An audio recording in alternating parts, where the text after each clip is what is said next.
let's get started on my little boy's shirt. I would suggest you watch the introduction where you see what I use, how the pattern goes together and all of that sort of thing.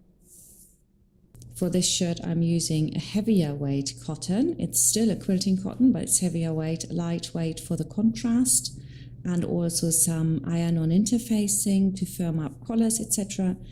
10 or 12 buttons depending on whether you put a button on the tab, and also some matching thread. We begin by interfacing everything that needs to have a bit more stand, and I'm interfacing here the cuffs. You need to do that twice, and if you're using a contrast fabric, the outside of the cuff, the shell fabric, has to be interfaced. On the collar stand, if you're using a contrast fabric, you would want the shell to be interfaced, and the contrast is going to just stay as it is. For the collar, if you are using a contrast, you want to put the interfacing onto the contrast, not the shell. And on this particular one, I'm actually doing the collar in the same fabric, so it doesn't matter which one I put it on. I worked actually 2 shirts and filmed one and then showed everything on the other one. Then you can iron a strip of interfacing down the front as indicated by the dashed lines. But in fact, if you're using a heavier fabric like I did, I peeled it back off because it was just too thick. Then you fold over and you iron just where you've got the snip for the pleat.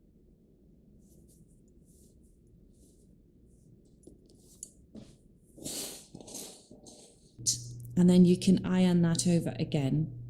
I've actually measured it, but you can just do it by the seat of your pants really. It needs to be 3.2 centimeters across. And if you open that out and you now put the pleat mark from which we've ironed onto the other pleat mark and iron that, you will see that the inside fits right into that little gap. If you're not sure how that works, please watch the introduction to the pattern again. Now we've also going to top stitch this. And I'm going to pin this to make sure that the underneath, which is like the facing really, doesn't slip out. That's quite important. Once I've done that, I can top stitch it with a triple stitch. If you're making the shirt for a bigger boy, I would recommend not a triple stitch, just use a longer stitch length and a normal thread or an embroidery thread. That's also good, a thicker type of thread. But definitely no triple stitch because the stitches are a bit smaller, and so on a small shirt that looks really cute, on a big shirt that will just look homemade. So we're going down either side, and I'm using those red lines on my puff machine.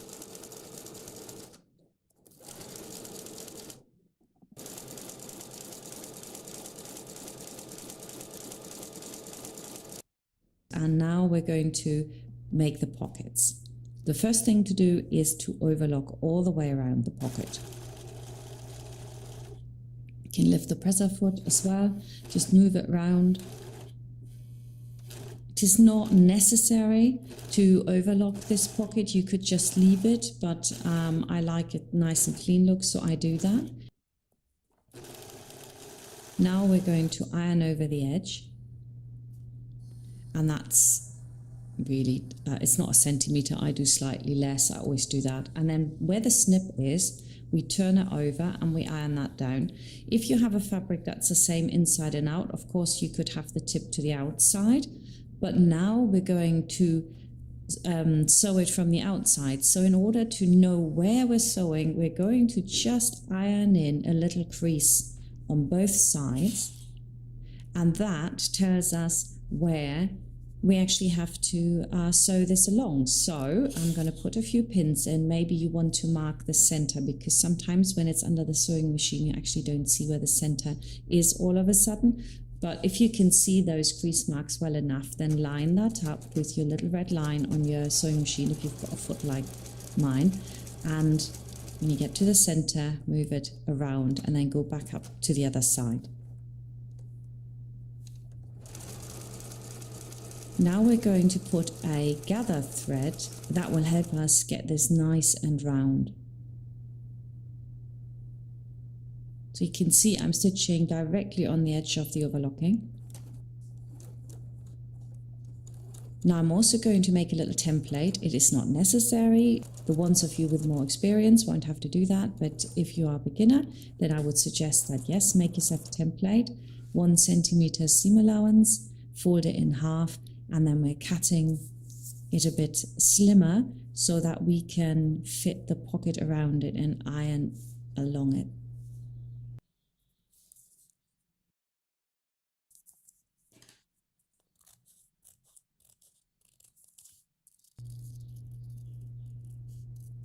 Fold in the top edge so you can see exactly where it needs to go. Turn over your pocket and then put your template on there. I tend to iron the sides first or not use a template at all, so that's up to you. I think I would just do one pocket like this and then you come up with your own way of how you want to do this. But the important part now is when you're taking the template back out, you can pull the gather thread, mind only from one side, and it pulls in that corner so it's nice and round. And that gives you a perfect edge. So you could just use the overlocking as your guide and just fold it over slightly more, or you can put the template in obviously and make sure that both pockets are exactly the same by just ironing around that one, and that gives you perfect finish. And I think for a beginner, everyone will say, ooh, how did you do that? And you say, oh yeah, mum's the word, I know how. So now the pocket is done. We can place it onto our shirt, and it actually needs to go where the curve of the armhole is. It's just about 2 centimeters higher than that point there. And from the placket, I've got it 1.5 centimeters across. So, but it's actually just a little bit of doing it by eye and maybe having a look at another shirt you've got, seeing, that's where it needs to sit. So you can now just do it by eyesight or measure it and put on the other side, or put this pocket on upside down and then the other piece on top of that, and then you can pin through this and that should give you the position. And then if you have to adjust it a couple of millimeters, you just have to do that and it'll sit just right.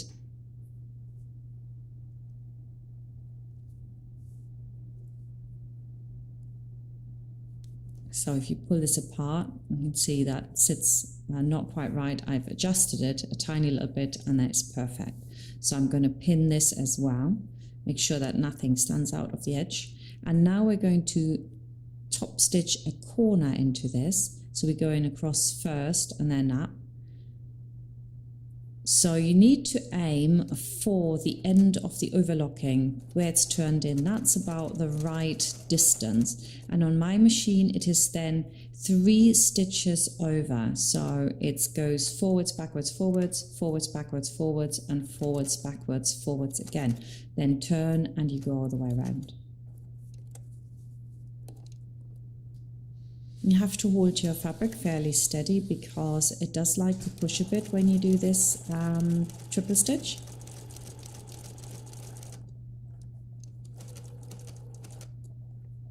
Have the needle down when you turn the fabric, that's important. And here's the other corner. And actually, I've speeded up this footage, so just think how slowly even I do this. If I want it to be really, really nice, I do take my time. Then go all the way up to about the same point as on the other side. And then we're going to go across again with our 3 stitches.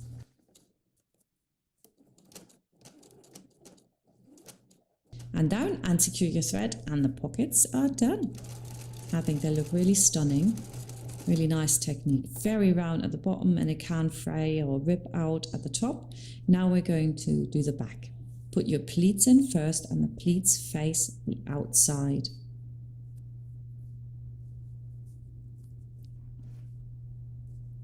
Now we're going to sandwich that back between the two yolks. So the outside yolk goes on first, right side's facing the outside, and the inside yolk also now faces the other yolk part, and so the back sandwiched in between. Then we pin that across, put both on, and then we're using a 1 centimeter seam allowance all the way across to stitch this into place. And this has sandwiched it in really nice, and it's super and clean. Stick to the seam allowance, that's ever so important on all these things, because it all adds up if you don't take the right seam allowance, and by the time you put your sleeve in, it's actually really difficult to get it in if you have taken too much. Next, you're going to iron up the back like that, and once you've ironed that bit, you turn the other one up and you iron that one up. And I've done that now, so it's beautifully sandwiched in here. But because I'm using a really thick fabric, I'm going to cut back my contrast, and that makes it a bit flatter before I top stitch. Now we're going to top stitch along the edge, and I'm using my triple stitch again that I really like. And if you're doing it for a bigger boy, I would use a longer stitch length all the way along and then do another stitch along it, foot width. Now we're going to do the shoulders. Put the shoulders right sides facing together, and then we're going to sew this across with foot width seam allowance, not a centimeter, just foot width. And the reason for this is because, of course, we're going to sandwich in again the yoke in the contrast fabric. And we're doing this because we're using the contrast fabric to sandwich again the front into the yoke. So if you turn the contrast around, you can also pin that too, and everyone that's got lots of experience, they will just do this in one step and do a 1 centimeter seam allowance. But I'm doing this I'm doing this the fail-safe way. So do it foot width first, and then we're going to pin on the other yoke and sew that with a 1 centimeter seam allowance. So let's look at this again. Yoke comes over here with a seam allowance facing in, and that seam allowance faces in as well. And now I'm doing something really silly. I'm grabbing it not from the neck hole, but I'm grabbing it from the side, which has a much smaller hole. Silly me. Anyway, the technique remains the same. Whichever end you grab first, you need to pull the other end through. The first thing I would do is put a pin in there so you know that can't go anywhere, and then pull the other one through and pin it, and it's a 1 centimeter all the way across now. And that way we make sure that that initial stitch line absolutely is not seen. Now, if both of them are a centimeter, what are the chances that one of them is like a little bit off and then reveals the other one? So if you do the first stitch closer to the edge, you have no problem.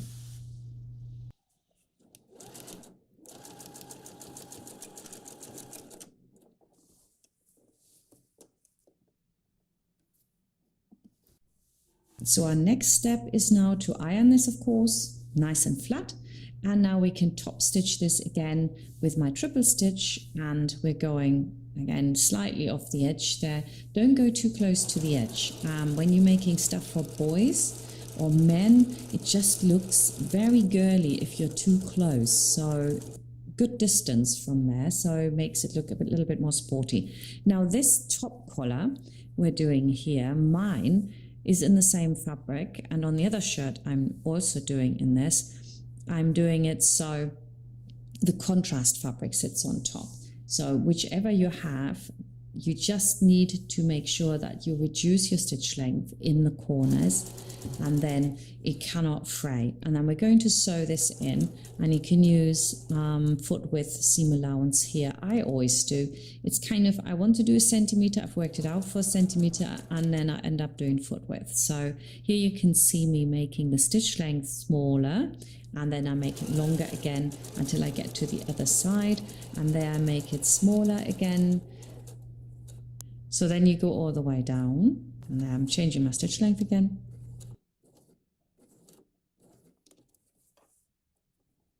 So now I cut it back a bit, and that is simply because we need the volume reduced because it has to fit in that small little corner there when I turn it. So cut it back.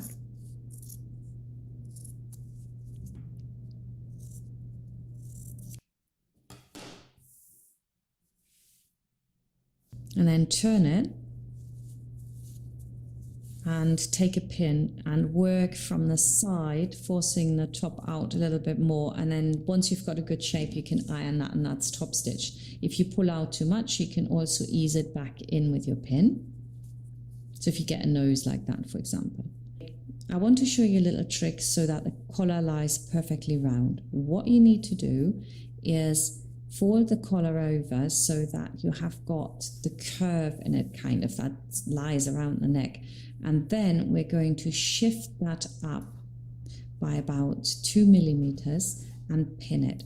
And that will guarantee that it lies really round, and the fabric you shimmy up is the one that hasn't got the violin on it. That's important. And if you're working with a contrast, it'll be the shell fabric that's shimmied up because the violin will be on the contrast fabric. I'm going to place the center back of the upper collar on the center back of the collar stand, and then I'm going to pin that on, and that'll automatically come to the right position. But you should still check that the front is the same on both sides, just in case you've made a mistake. Have a quick check. Is it the same? Yes, it is. And we can carry on. Now we're going to stitch this in with a holding stitch. So you're going to go less than foot width even. You just really don't want the stitch to be seen by accident, you know, later on, because we do the same as we just did before. We're going to have another stitch over this. So you need to make sure that you stitch closer to the edge all the way along. And the collar is in, and you can already see it coming together here.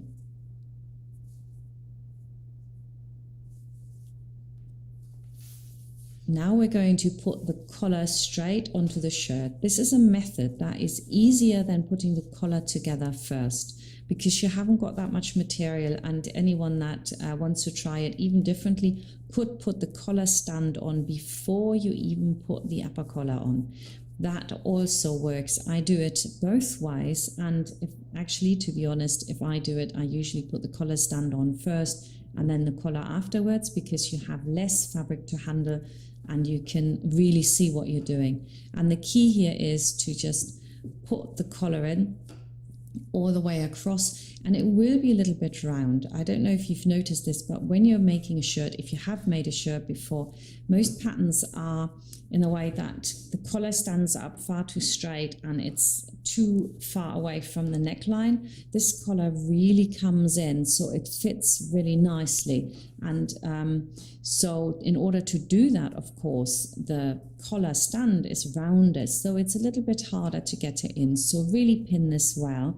And in fact, I put in lots of vertical pins as well before I started. I thought, no, I put them in this way, then it can't move. So you just go straight across, and that's why I like this. You take your centimeter seam allowance and it's just straight. All I have to concentrate on is to not get any pleats underneath it. So you need to continuously lift it and make sure that these little pleats that form underneath it are moved towards the back, so you're coming round. That's not very easy. So if you have never made a shirt before, you really have to take your time here, and the likelihood of you getting a little pleat and having to redo some little bits is very high. So don't knock yourself if you do that. Just unpick the little bits and do it again.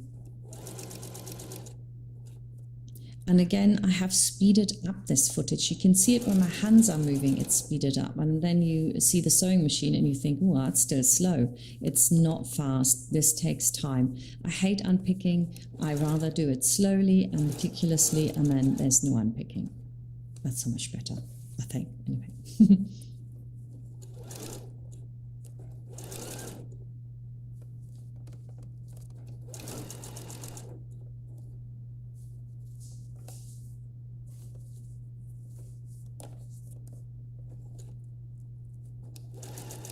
Make sure this is really straight. Yeah, that line needs to be straight. Don't let this pull around. And look at that. I mean, there's not a little pleat in there. I was actually quite chuffed with that. So now, next step. We need to iron this into the collar stand.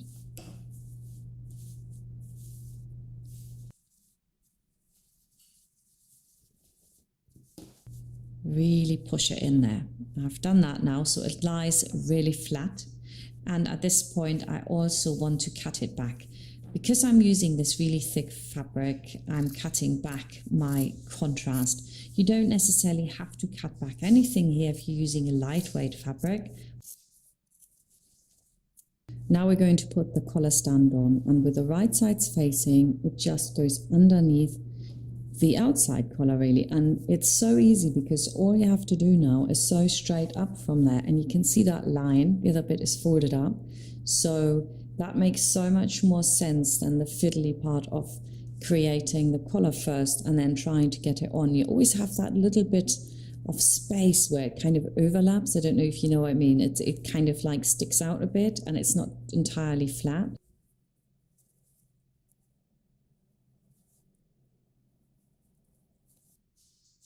And also I've reduced the stitch length when I come down the curves so that it looks really nice and neat and I can cut it back.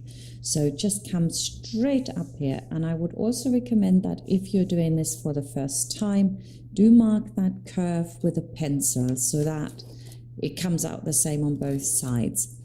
I can, move my foot around. Obviously I've made many shirts, but if you haven't, I would definitely use a pencil line. It took me years to get like the curve right first time without, having to unpick anything. And still sometimes I have to go over it and say, oh, well, this is not quite the same. Might be straight, but they don't look the same.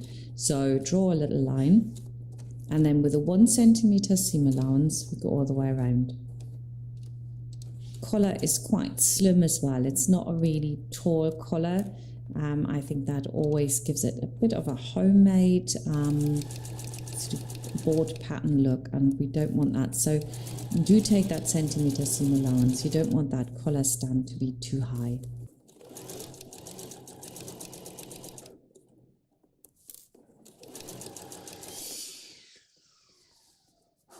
So now we're coming around the corner again.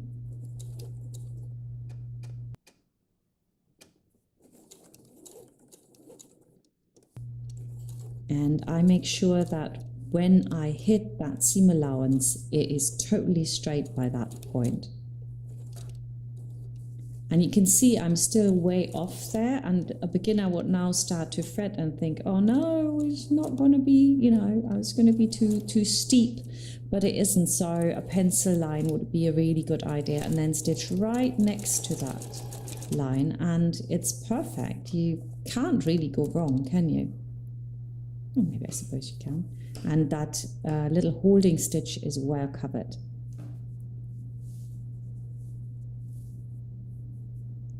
Now I'm going to cut this back, but make sure that you don't cut back the contrast or the other side of the collar, because we're going to turn that in and it makes it really difficult if you cut it too short. So now we're going to cut it off 3 millimeters, left standing about,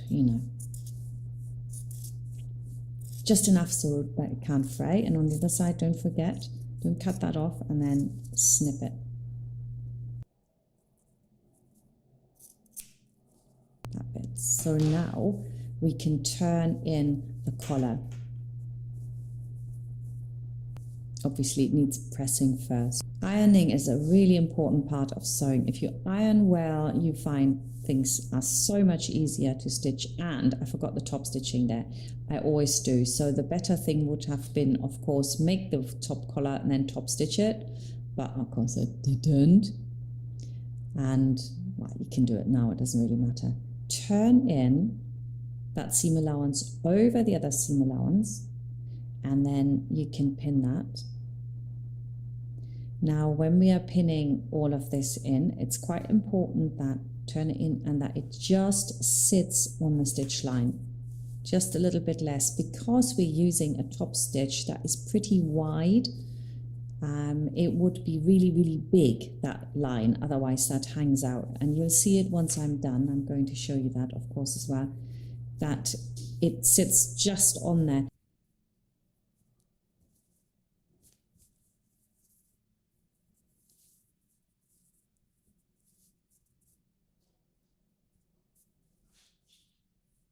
Make sure you get it in nice and flat. You have to work a bit there along the curve. That's not so easy, so take your time.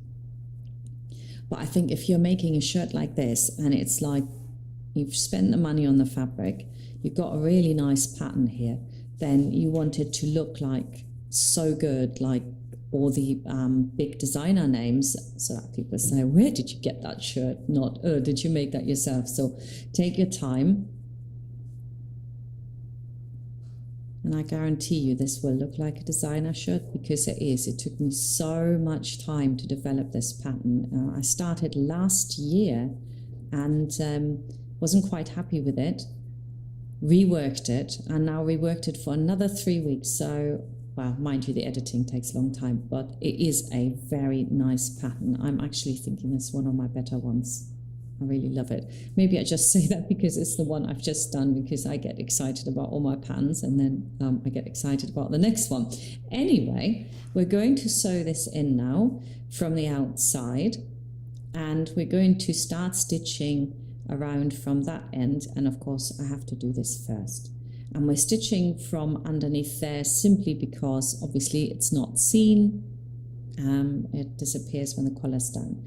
Now when you're doing the upper collar, make sure that you do it from the inside, because don't forget it rolls to the outside. So, and don't think I don't make mistakes, because I started this and I was halfway through with the collar and I realized I was stop stitching it from the wrong side, and I thought, oh man, you are silly sometimes. So I had to unpick this triple stitch, which was no fun, and do it again. So when you're working with a contrast fabric, it's very obvious because you can see the stripe or the contrast showing. Don't go too far into the corners because you think you have to. Make sure that you keep that distance. It transports a lot easier if the machine has something to grab onto. I will also secure that stitch. And now I can go from the outside. So from the middle. Never start on the other side, simply because if you're right-handed, you want to have the fabric that you're stitching on always to the left, so that your eye can be on the right side of your presser foot to move things around. You want to try it the other way around. It's so hard for right-handed person. If you're left-handed, actually start on the other side, because for you, you'll be looking naturally the other way. So what I mean by the other side is, of course, the seam that's at the neckline. So take your time going round there, and that stitch line should line up with the stitch line that you have going down the placket. Then you're a pro. Really hold it. You might have to pull it a bit. You've got a lot of seam allowance in there, even if you cut it back, and then after a few stitches the machine will grab it really nicely as well. Otherwise it might get stuck on the edge and you have got these tiny little stitches and the machine just hammers in the same place, and that's really annoying. I've just taken the pin out as well, but only literally once I'm on it, because I don't want the line on the top to be interfered with by the pin. Sometimes it doesn't look that tidy then. You can leave the pins in, especially if they don't have this little hubble that they create, but sometimes they do, and so it's better to take them out. When you're literally on them, just pull them out. And again, here I have to pull to make it transport. And this is a good sewing machine. Most sewing machines, you'll have to help it out, even the really good ones like this Pfaff. So we're going to where we started, secure your thread, and the collar is in. And that, my friends, is not that difficult to do, not when you do it like this.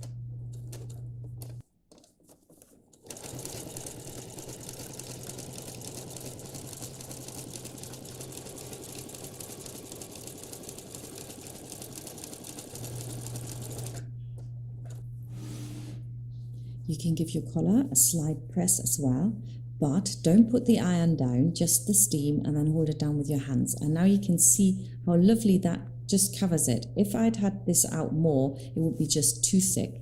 Now we're going to come to the sleeve. I know you've all been waiting for this one. It is a really cool technique, and it's nothing to be frightened of. So you've got your pattern for the slit thing there. It's a long one. And you have to cut it in half, and then we iron over from the top and from either side, and I'm using about 7mm here, but actually I'm just going by the stripe. It is all worked out for a centimeter, but it doesn't have to be a centimeter. Whatever feels right here, between 5mm and a centimeter is absolutely fine. And we're also going to do the cuff here, and I have cut away my pattern to the dashed line, so now I can fold this over, and I have got a little bit of a template to make sure that both sides are exactly the same, and the width of this is actually important, so I would do it like that. I wouldn't just guess, because you might not get the right width. On the other one, the little stripy one, it can be slimmer. It doesn't make any odds, but this really can't be slimmer. So you do need to use a pattern template, sorry. And then you move them on top of each other. Good sharp press. Yeah, and we can do the top. Now you can just fold it straight over, do the slight slant, or do what I do, a 90-degree angle here. It doesn't matter, whatever you like best. I like it with a really massive peak. Don't know if that's even very nice, but I like it. So.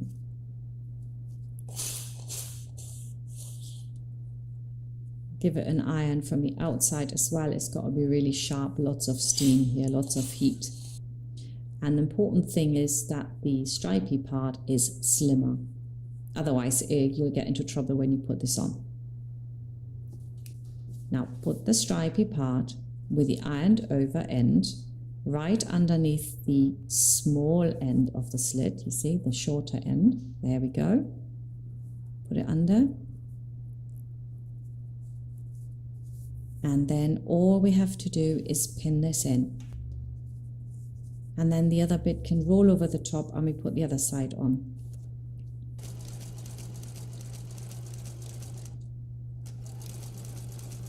There you go, triple stitch, maybe secure that one as well. And now we're going to take the other side of the cuff, and we just put that one in. And it's not necessary to fold the upper part in because it's covered anyway, and it would be really thick. So there is another little video which shows this individually as well where I do that. So there is more than one way to row. And again, you can see why it needed to be slimmer, because we are going to stitch down here, and what we didn't want to do was to catch the little stripy fabric underneath it. So pin it on the side. Can move it out just to be sure, and I'm going to triple stitch all of this down, and then where I get to this point here, I just catch it, and if you're not sure that you're going to know where that is, put a pin in, and then we're going to stitch across from that point and do a little cross again.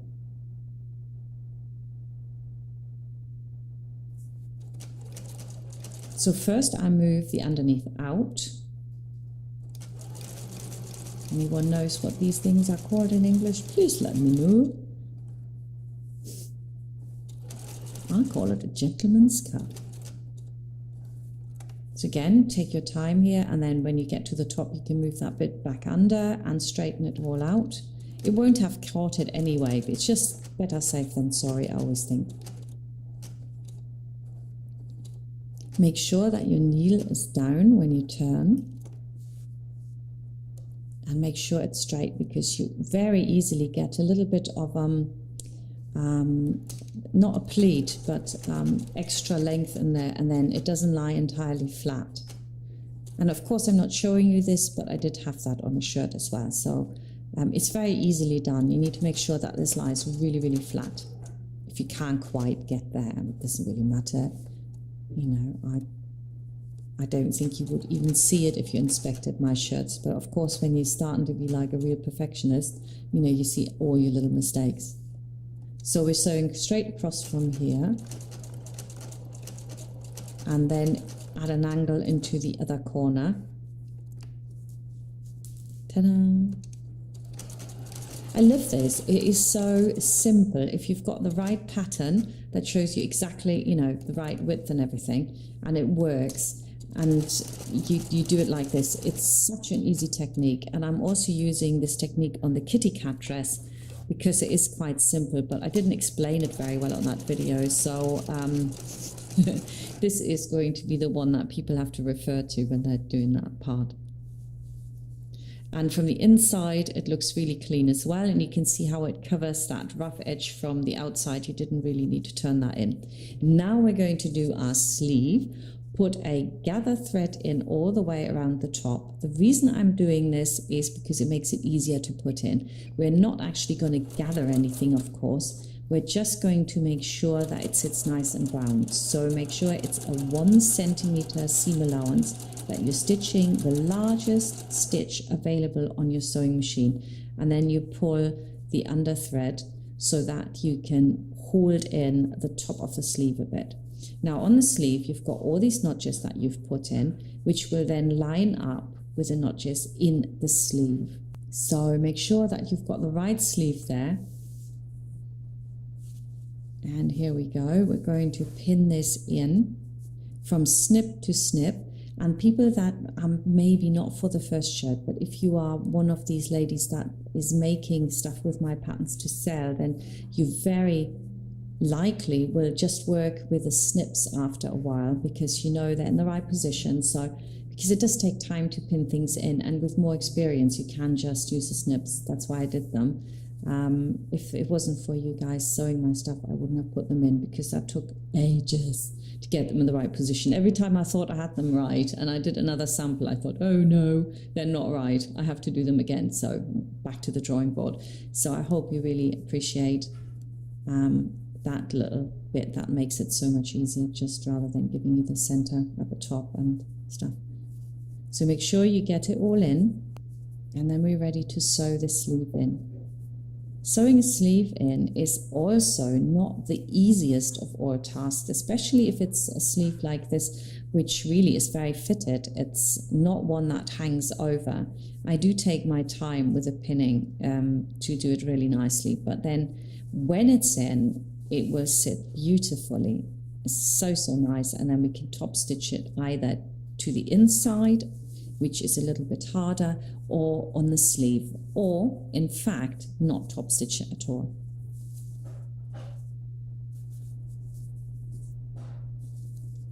When you're stitching in your sleeve, it's very important that you do very small steps at a time, and then with the needle down you move the sleeve around a bit. You can also, of course, help yourself with a little needle. Sometimes the fabric pushes, so then you hold it in place with that pin. And also you need to make sure that the fabric doesn't pull over the shoulder head, because it will want to do that. It needs to be edge to edge from one side to the other side.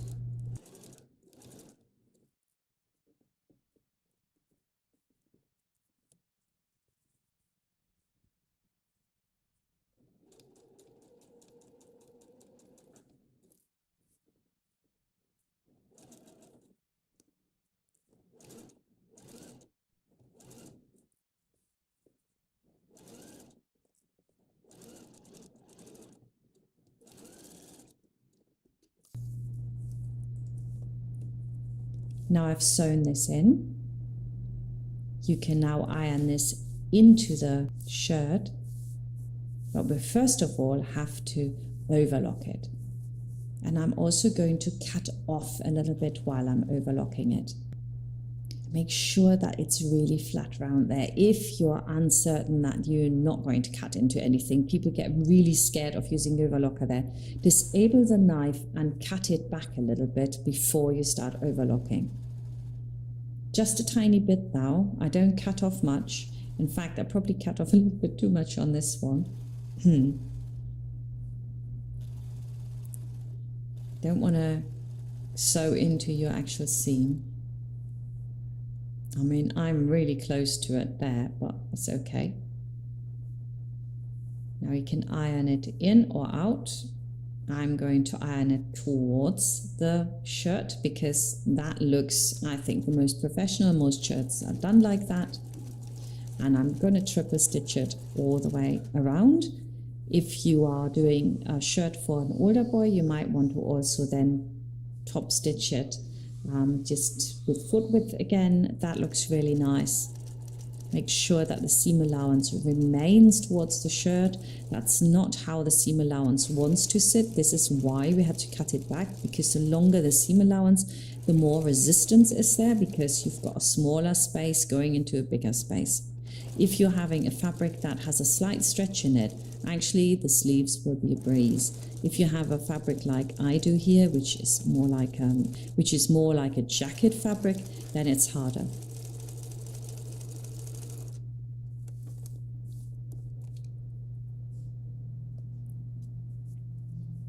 On this one, I've actually top stitched into the sleeve. That's my other example. I'm not a great fan of that. I prefer it onto the other side.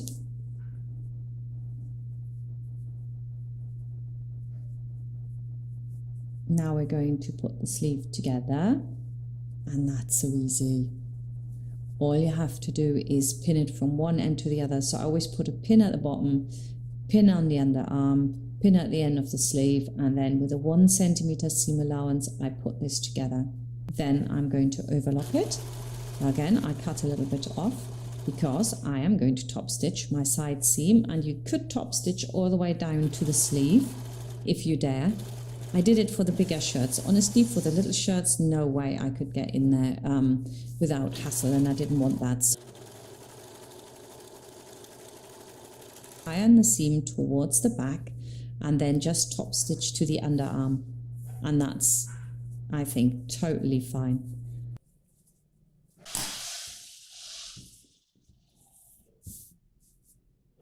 Now I'm going to put the cuff on. And the nice thing is, because we have got a pleat that we can adjust if the cuff didn't quite fit, because everyone will put on the slit finish slightly different. So you might be a couple of millimeters out, you might be a couple of millimeters, shorter or wider, and you can adjust that in the pleat. But if you've done it exactly like I do here, it will fit on perfectly. So just go all the way around, pin it, and where you have the pleat, where you have the seam, sometimes it's a good idea to also pin that down so that when you are sewing, you are not going to have it flip over to the other side.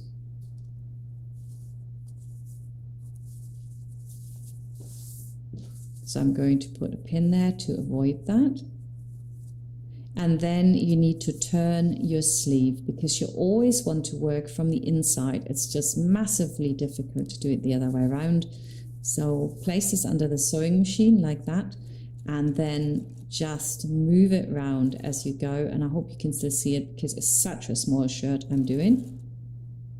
I do it to save fabric as well, Plus, my little model from Texas, hello, is only a small boy, so I wanted to have that fitting. Go straight across.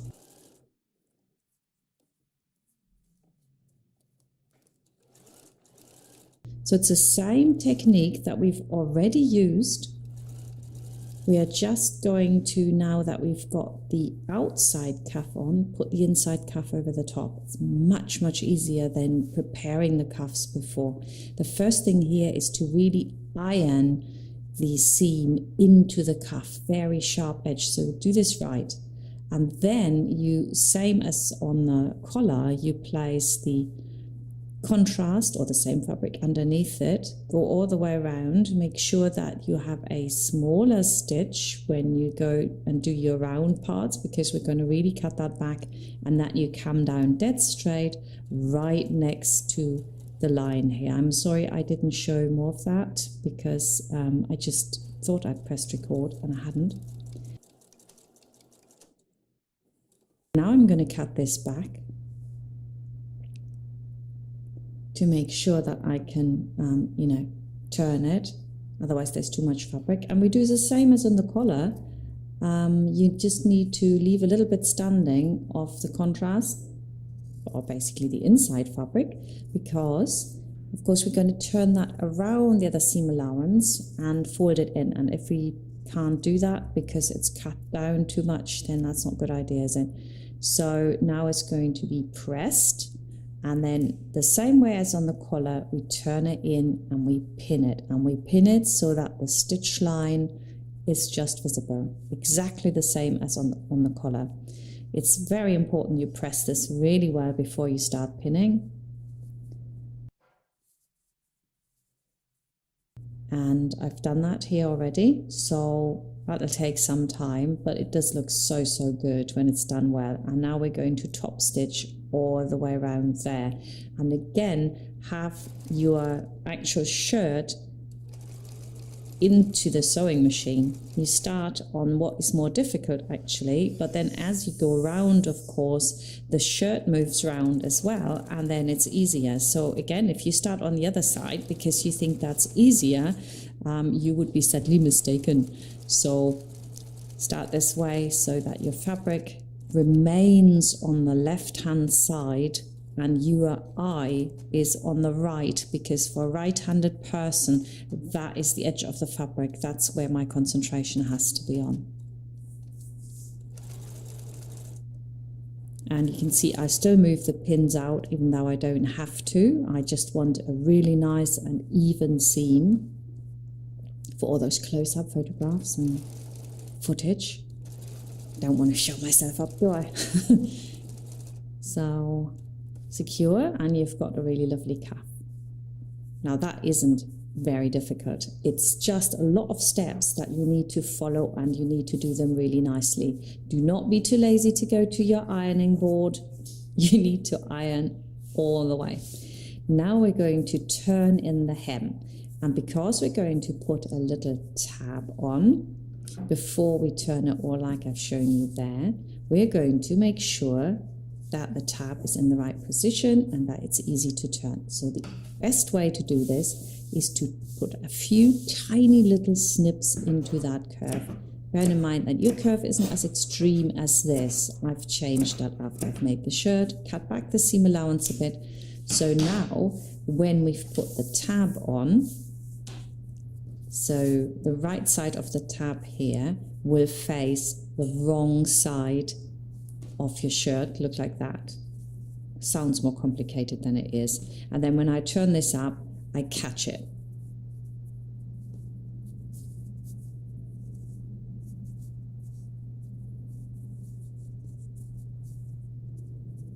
There we go.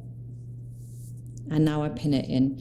Now, people that have been sewing for a long time, they will not pin this, they'll just do it. But I guarantee you that if this is like your first or second time doing this, you need to pin it. Because when you've got a curve, the curve needs to be actually held in. And I also would like to say that this same technique that we used for the pocket, where we got the round really nice, if you find this too hard to get round the round bits, just put a gather thread in on the edge of the fabric, pull it a bit, and it'll come in perfectly. So that's the other thing that you can do to get this round really well done. I'm going to show you this here, how much fabric I have to actually hold in The good news is that when you have a curve, you've also got the bias and you can hold it in. But if you start pulling it, then as soon as you get to the straight line, you'll have a pleat. You know what I mean? At the bottom there, you've got it straight, and that will then start pleating. So I've pinned this all painstakingly, and now I'm going to top stitch it, not with the triple stitch, because the triple stitch has, of course, a much nicer side on the outside. So I'm stitching from the inside, so I really don't want that to be seen on the other side because it's not that nice. So I'm stitching with a usual standard stitch, and I've made it longer, 3.5 or 3 is probably right. And then I'm stitching very close to the edge. And when you get to the tab, make sure that you have everything folded in that's slightly snipped, otherwise of course it'll fray. And as you go around the curve, it's easy to slip off, so don't fret if you do, because you can see it. I'm doing it now, right now. Oh, stepped off. Just move your machine back and go over it. I haven't even unpicked that part. I just leave it. No one sees it, honestly. These little things that sometimes you get hung up on when you're sewing, when the actual whole bit is finished, you don't even see it. It's just you that sees it because you've been sewing it and you know where your little mistakes are. And 2 weeks down the road, you've forgotten you've made this mistake and you won't even see it yourself. Yes. Anyway, help yourself with a pin. If it starts to like, oh, it wants to pleat, you know, just hold it down with that little pin. And now we can put the tab in. And again, here I do use the triple stitch. You take that tab, roll it to the outside, and then we're going to triple stitch it from one side to the other. Ta-da, to the tip, back down. Are you still there? This is a long video, 60 minutes. This is the die hard of all videos, this is. So now I'm going to stitch this. I'm going to make sure that this has come out a little bit. See, and I don't do anything again. I'll just tuck it in and put a pin there. Come on, it's on the inside. Who's going to see it?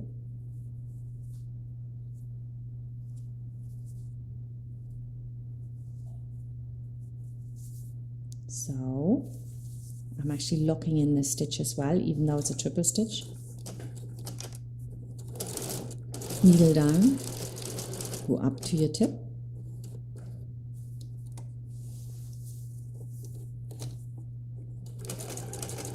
And turn and go down again. I love tabs and those things. They're good for nothing. They have no function whatsoever, but they look good. And maybe they keep it from ripping. Somebody holds onto your shirt. Little boys will hold on to each other's shirts, but apart from that.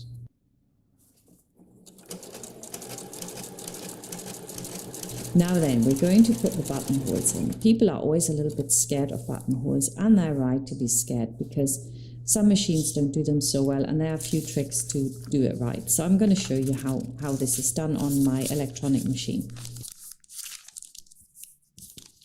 So first I mark down 1 centimeter from the top so I know where I have to mark them.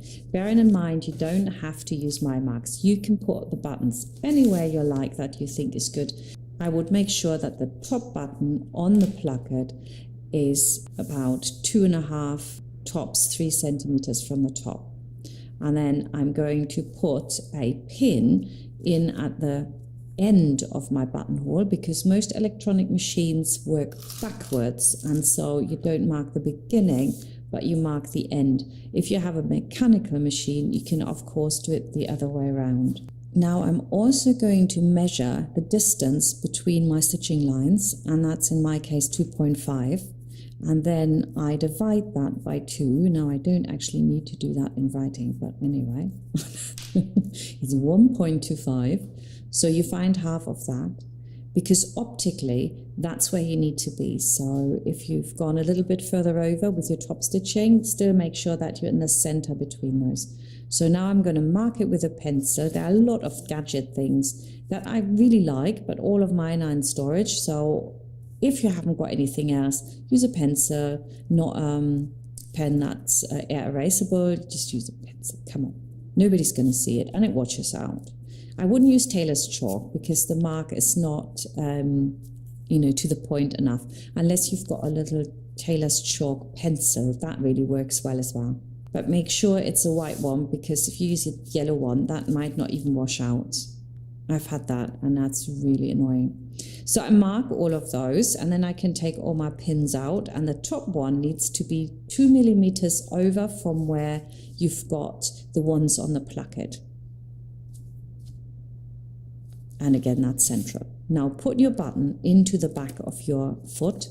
I have to say that on a lot of sewing machines, the button will come out hugely bigger than it needs to be. So check your buttonhole first on some scrap fabric. If you're using a puff machine, I'm absolutely in love with this now, because it's a perfect buttonhole every time.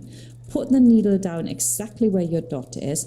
Make sure that the edge of the buttonhole foot is parallel with your stitching line, or the line of the placket there, and then just let it do its thing. Now the sensor on the side, which has these arrows, every time you touch it, it will actually disable it. So I've just done that now, and what would happen here is it wouldn't even stitch a whole buttonhole, it'd probably only go halfway. So what I do when I'm not sure whether I touched it, I will turn off the machine and turn it back on and reset it, because there's nothing worse than unstitching a buttonhole. So you can see me do that here. And then I just let the machine do its thing, and it comes out perfect. So I do really like this. I was a little bit scared of using this. I was so used to my mechanical puff, and now I think it's great. But the sensor is annoying, I have to say. So it's best to have the fabric on the right-hand side, so it's nowhere near the sensor. It can't be avoided though, unfortunately, for the top part and other things. But then you have to really hold the fabric down, and I'm going to show you those as well, so that you get a really good idea of how I do it at home and get round snags in the automatic buttonholer. Last one, make sure it's right on the button. There. Straighten it out, take your time. Nothing worse than your buttonhole not being in the right position.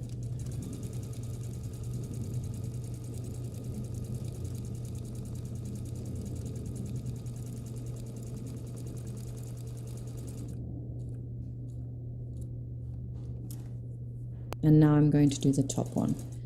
And here you can see that I hold the fabric down. I do not want that collar to touch my sensor.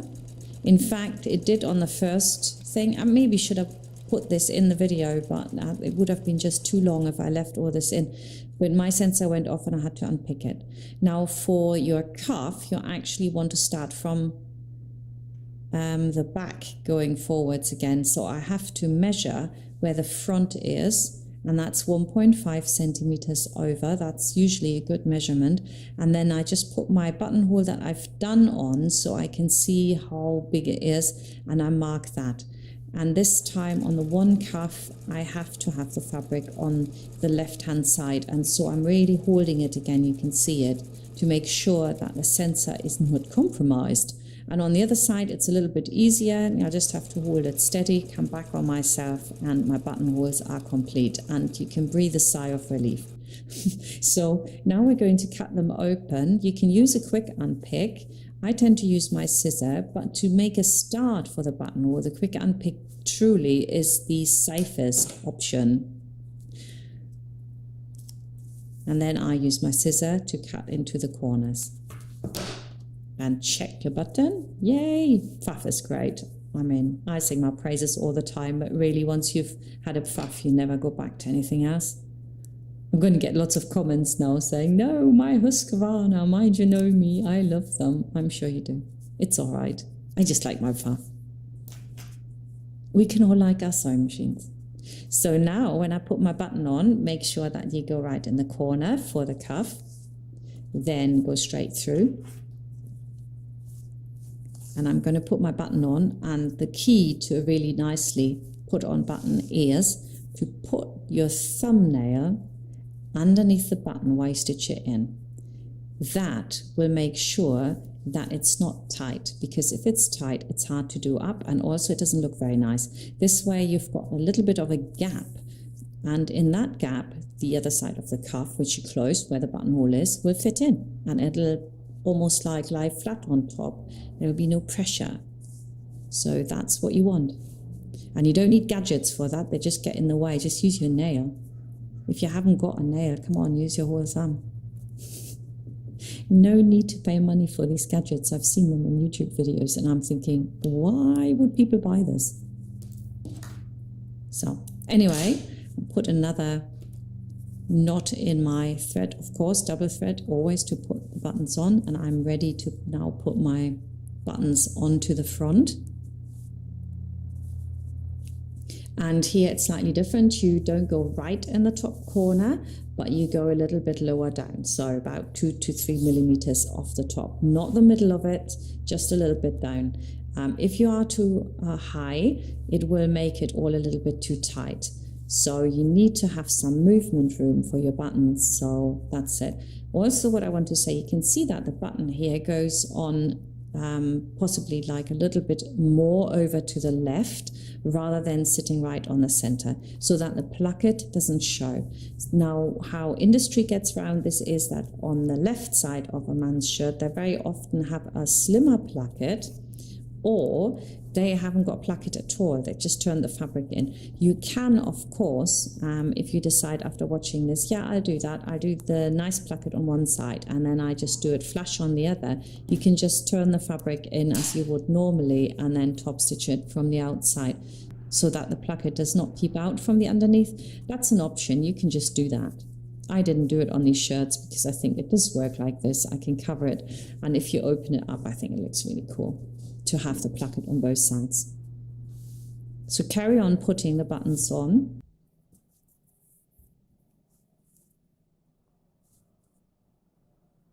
And then the top button, we go again right into the corner. So it's all done up. And now I make sure that it sits nice, and then I go right in the corner and I go all the way down, and then I put the button on in exactly the same way again, secure it, and that's it. Hooray! You can also put buttons on the tabs, of course. So I hope you really enjoyed watching this. I know it was a horrendously long video, but I do show everything in detail, and maybe that enables you to make a product just as beautiful as this. Thank you very much for watching all the way to the end. And don't forget, you can go to my project page and find out more and can see some more small little videos that show you variations. Thank you very much, guys. Bye.